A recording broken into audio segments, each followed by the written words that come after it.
Derek Miller. I'm a licensed general contractor by trade and a family man. I've been a kind of a gearhead my whole life. In terms of actual employment, I've always worked in construction. We came to King of Hammers last year as spectators.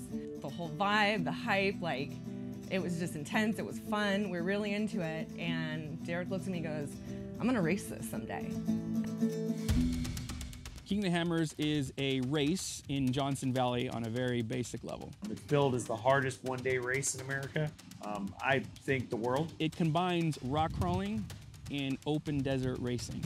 A lot of motorsports stick to kind of one discipline, where King of the Hammers is you're trying to combine two very different capabilities of a vehicle into one. No other race does that. It's either one or the other. You know, you're bouncing through rocks, going up hills, and that's your point.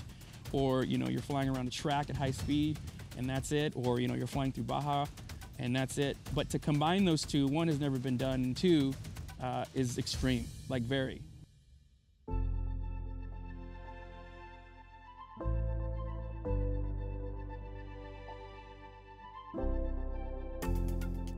When I made the decision to race the King of the Hammers, part of that was having the conversation with my wife that I was going to undertake this.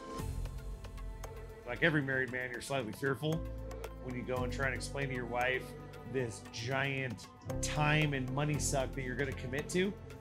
And we talked about it and, you know, figured, you know, maybe a couple years down the line, we would build the car out into a race car and we would race it. I mean, it takes time and money to build a race car. Fast forward to November of 2020, Derek says, you know what? I think I'm gonna race it this year. And I'm like, it's like a couple months. Like, what are you talking about? You're gonna race it this year. You can get the car ready in a couple of months. And he was just determined. And so I said, let's do it. Why not? Once I committed to building the car on a very short timeline, she then had to take up slack, right? Because I'm now not pulling my weight around the house when it comes to parenting or just basic chores, because my short time frame to make this work required all available time I had. I'm just super fortunate that she was willing to make that commitment with me to be able to do this. We just made it work.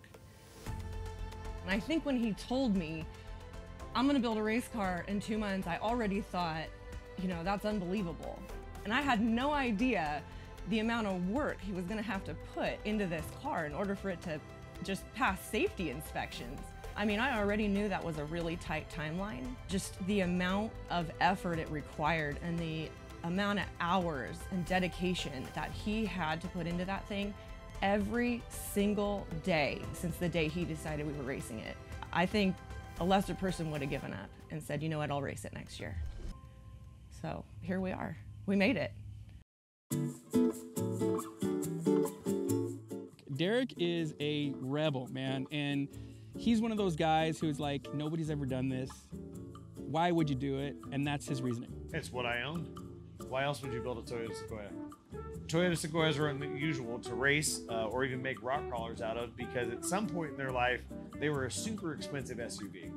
So most people that have them only see them as an SUV to haul the family around in, go to the grocery store, that kind of thing. I mean, I think it's epic. It's epic because it's a spectacle, you know? Like, he took the next closest thing to a minivan and was like, I'm gonna make this a crawler, and then I'm gonna make it a race car. Like, I mean, who does that? You know, that thing is a beast. Who does that? Derek Miller, you know what I mean? It is a 3-road vehicle, right? Designed for a family. Yes, it has 4-wheel drive from the factory, but it's really just to get around, you know, real basic things, maybe some weather, and that's it. It's too long, it's too heavy, it's too wide, it doesn't make enough power. I mean, if that's not a real race car, I just don't know what is. Nobody makes parts for a race car Toyota Sequoia. You know, that just doesn't exist. I mean, in order to get it to the state it is now, he literally had to make the pieces to put other pieces under it and together. Be able to build something nobody's ever done before, so there's nobody to even ask, and then manage to figure it out. It's pretty amazing to me. It's what you have. I wouldn't say go out and buy one just to do it, especially because it's already been done. The novelty's kind of wore off now. The reality is we're outclassed. These guys have been here doing this longer, some of them since the inception of the race. And our major weakness is that, we have no experience. This is our first one. I can tell you the vehicles in my class are much more robust. We're on the bottom tier of the vehicles in our class. In terms of resources, I think the Everyman Challenge really runs the gamut. You have some shops, meaning this is what they do. You've got high-end builders, again, this is what they do. You have sponsored drivers. They've got multiple affiliates in the off-road world, community, giving them product to put on the cars. And you also have guys like me who are building this in their driveway, in their garage, in their spare time, working hard to get it done. And when you're looking at these things, you'll see the big boy $250,000 cars where it's designed for this. That's not us. We can't afford to do stuff like that. He's grassroots. He's a single man in a space of people who are running with corporations. You know what I mean? It's actually daunting when you think about it, but also that's exactly where we want to be. The challenge is there.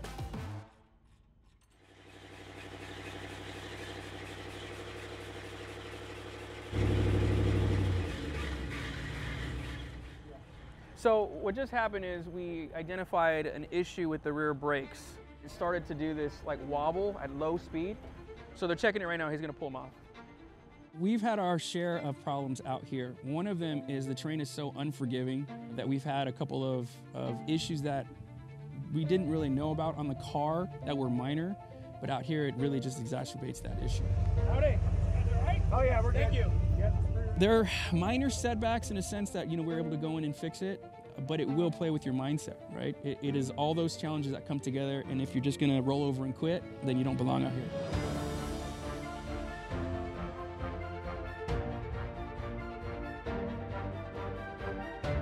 Finishing is huge. We're starting 99th, which means there's 98 competitors in front of me. Doing the math, 30 of those people are going to finish. And the designer of the race course want this to be the hardest course they've ever made. At the end of the day, we're racing against the clock. We have 9 hours to complete this race from the time they start us. The way they start it, it's a staggered start, so 2 cars side by side, take the green flag at the same time. Getting to see a green flag, which is the start flag, drop, this was just amazing.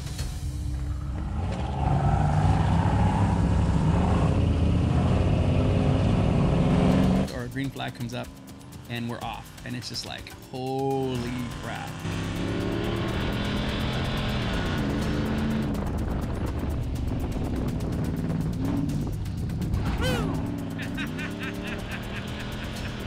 I probably could have beaten the Jeep next to us, off the line and drag raced them all the way through the short course. It just wasn't worth the risk of hitting the jump wrong or breaking the car. So I kind of let that guy go and just kind of fell in behind him.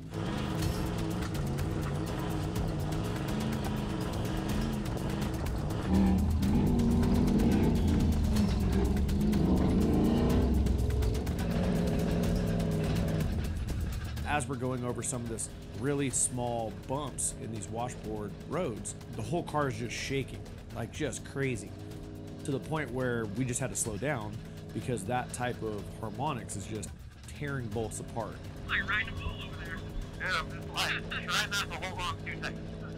Mike Hernandez is a little guy. He is kind of like a jockey, right? So he's real wiry. He's a mental health professional. We're not sure how that's going to play in yet, but he is my co-driver. He is tasked with letting me know when we're on course or off course. On the course where we're going. Keep going right, keep going right. He's in charge of making sure when we get into the rock sections, he's out of the car, spotting, pulling winch line when need be. That's his job. One of our buddies who was his first time, we see him bottoming out. He's on 35s and he's ripped the transmission. He's got, fluid coming out of it. Hey, ask them if they want us to just bump them and push them. I said, Mikey, go ask him if they want us just to push him. Because where he was, you couldn't get a winch on him. The easiest thing to do was to push him forward to get him unstuck and out of the way. I walked up to him and I was like, do you want us to ram you? And he looks at me sideways and he goes, yeah. Hey, Derek, you read me? Yeah, I read you. So he did say that he wanted us to bump him. Push him? Yes, sir. Copy that. That's it. I said, okay, Derek, hit him. Derek comes up and just wallops him, man. All right, hit him. Folds the tailgate in, gets him over, and Hold on, tailgate's down. Hold on. that's when like the crowd just went nuts on that one because it was really, really exciting.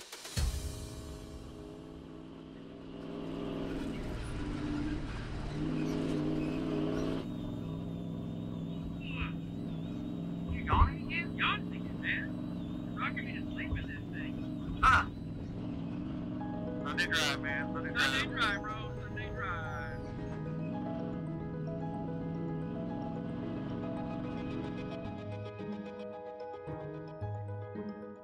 Then we got through the archway, right, for that first lap. And that, I think, was monumental. My dude. You see all the guys who didn't make it just right off that first mile. And then before you know it, 20, 40, 60, 70, 80, you know, and we're like, whoa, we finished our first lap. We got our first pit. And that's huge because we were passing way superior rigs, broke down on the side of the course within the first 5 miles. Not a good look. I mean, we must have passed probably like 8 cars who were done. I looked at Mikey and was like, hey man, I'm not crying, you're crying. It was tough to not be emotional and just be pumped because here we are doing something we shouldn't be doing in a rig that's too big to do what we're doing, and we made a lap. We're now on lap 2. Lap 2. We have, you know, we have tech behind us, we have green flag behind us, we have lap 1 behind us. Like, we're just gonna keep moving forward and hope for the best. But this is already a good sign. I mean, we're already halfway through the race. Great. So that's exciting. Mikey's probably just screaming happy. Derek's just trying to hold on to the steering wheel. Chase to 903, do you get a copy? We might not be able to reach him with this. Something's going on out there. He's moved a little bit, but he keeps just constant traffic jams.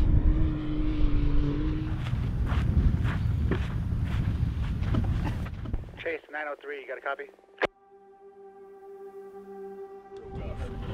Well, because we can't get him on the radio, I'm thinking maybe they're both out of the car.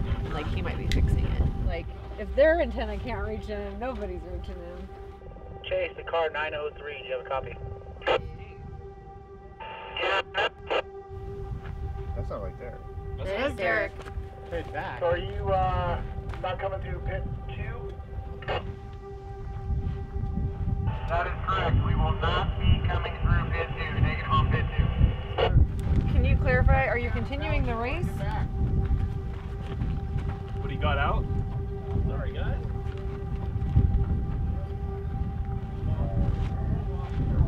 Car 903, are you continuing the race?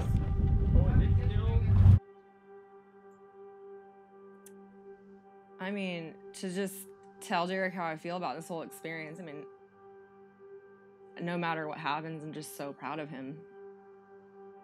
Before the race even starts, I'm just so proud of him. And no matter what happens, I'm proud of him. He impresses me every day. He's a phenomenal husband. He's a phenomenal partner in life. And I couldn't be happier. I don't know that that's super common these days. So I just feel really lucky.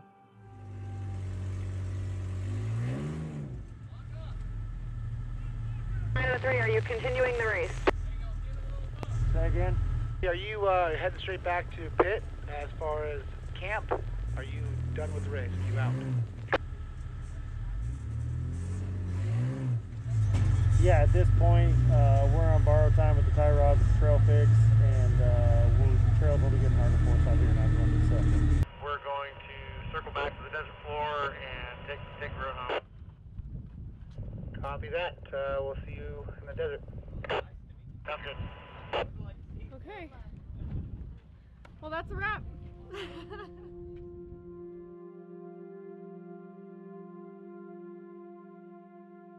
We moved rocks out of the way with the car. We bounced over some. We bent a tie rod, but we made it. We got down the first rock trail, which is no joke. So we were able to dodge a bunch of these cars through the harder lines, and in doing so, with that bent tie rod, We had a little bit of a binding issue in the steering, and it actually separated a welded in bung for the heim joint that connects the wheels to the steering. Right there, keep it coming. All right, keep coming to passenger. Oh, you slid off, go back. A little harder passenger. There you go. Stop. We broke the tie rod. Like broke it. Come out. We're stuck. Put the hazard on. So our driver's side wheel essentially left the chat and decided it was going to go left when we were going straight, so we had to stop. We became a trail plug. We were right dead center. Once we completed our first lap and the first finishers were coming in at the same time, I was aware of how much longer in our day we had ahead of us, and it was going to be monumental if we were able to get back under time. 11 hours in. Honestly, man, I think this was a better outcome than anything else we've done today. This was rad. This was the adventure part. Yeah, this was rad. This was self-sustaining. This was you're a badass and you welded it back. You know what I mean? This is everything we talk about. Yeah, and this is exactly it. And that's why we came here. You know, this is everything we talk about. 100%. It was the best experience ever. Like, I'm not mad. I wasn't sad. It was, you know, I already knew that. At a 70% attrition rate, I was more than happy to make it to the first remote pit, because, like I said, we passed a lot of cars that didn't even make it that far. In terms of accomplishments, I built a trail rig out of something that really isn't common, and it proved to work well with its own limitations. Then I took that uncommon trail rig and in a short amount of time built a legal race car for Ultra 4. Then I brought it to the hardest single day race in the world, and I got a lap out of it, and basically time was my contributing factor to not finishing. I still drove it home under its own power. I still drove it back to camp, right? So that is a huge accomplishment. You know, the amount of work, the amount of creativity, kind of the impression it made, I think, on a lot of people that were walking around on race day seeing it, because it doesn't blend in. You know, you walk around, there's a sea of like full on, that looks like a race car. We're in something that looks like you'd see at, you know, the grocery store, that you'd see dropping your kids off at school. And we crushed it. I think we absolutely crushed it.